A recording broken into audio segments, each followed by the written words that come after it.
Je ne sais pas par quel bout il faut prendre ça, mais si on prend ça par le bout de la ministre, en descendant, c'est long de rejoindre un étudiant, je peux vous dire de quoi. Alors, regardez bien l'organigramme. Peux-tu me montrer l'organigramme du ministère de l'Éducation puis de son fonctionnement, s'il vous plaît? Je veux juste vous dire que mon écran mesure 50 pouces. Je ne suis pas capable de rien lire tellement il y a du monde là-dedans. Ça, c'est l'organigramme de ceux qui s'occupent de l'avenir de votre enfant, madame. Oui, oui, oui. Montre-le au complet. Fais-moi disparaître. Regarde-moi ça. Regarde-moi ça. Ça n'a aucun bon sens. La ministre est ici. Votre enfant, suivez-moi. Il est ici, vous allez le voir, là.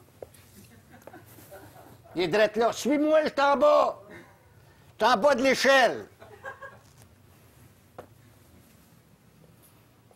Première année. Première année. Liste d'épicerie et de commandes. L'éducation et l'instruction, c'est gratuit. Dites-moi s'il n'y a pas quelqu'un de débranché dans la vie. Ça, c'est la liste d'achats pour une enfant qui rentre en première année. 8,5, 14, 2 barres. 100 piastres à peu près par personne. Des crayons. Feutre. Couleur 36 Crayola. Et de cire. Et Amine 36.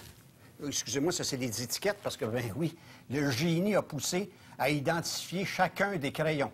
C'est écrit sur la liste.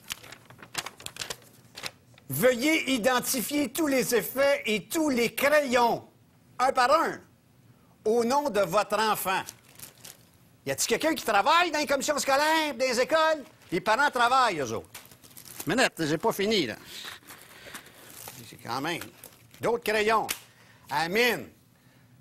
Écoute, il y en a 12 par paquet, ça en prend 36. Un autre crayon feutre, première année, là.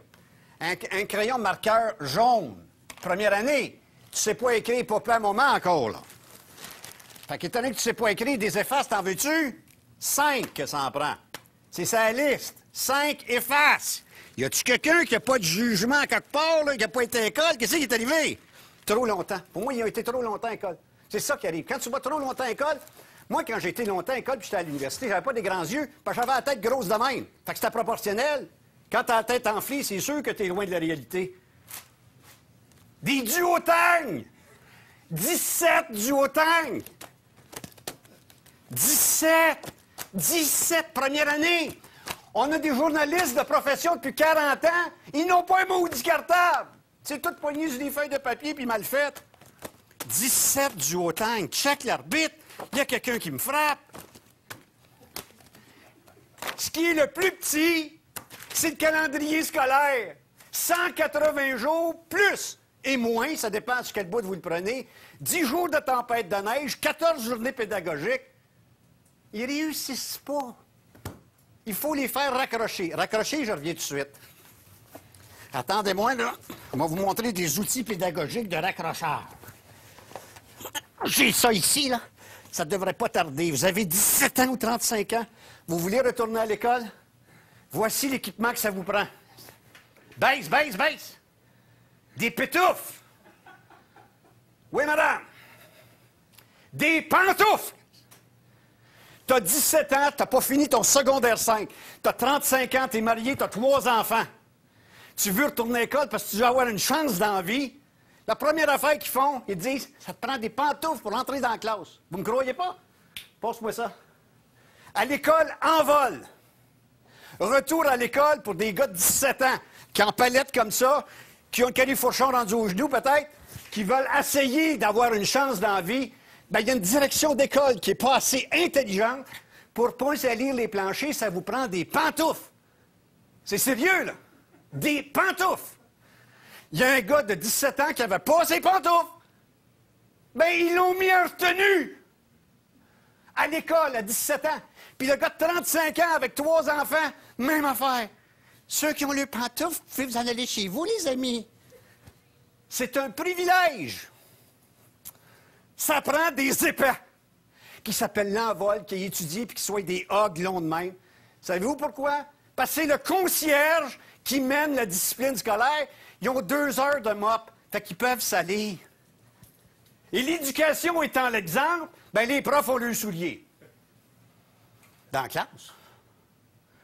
Y a-tu quelqu'un, à quelque part, qui ne comprend pas? Montre-moi mes pantoufles sont belles. Tu as 35 ans, tu as 3 enfants, puis ils te mettent en retenue, puis toi, tu as la décence de vouloir rembarquer, bien, vous êtes des caves.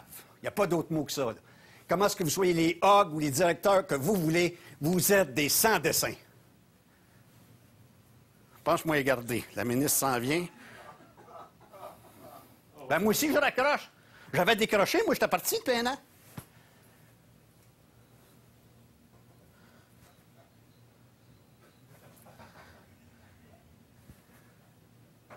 C'est sérieux, là.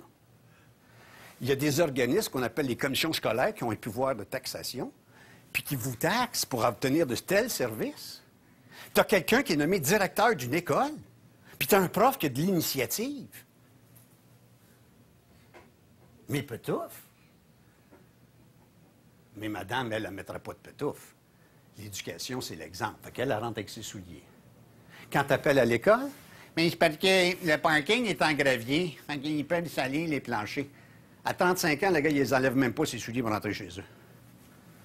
Fait que c'est ça, là, la logique de l'affaire. On joue entre des hogs, des penseurs, puis des sans-dessins qui n'ont pas de jugement. On veut favoriser le retour en classe et la diplomation. C'est assez fort. La ministre de l'Éducation, au retour de la pause.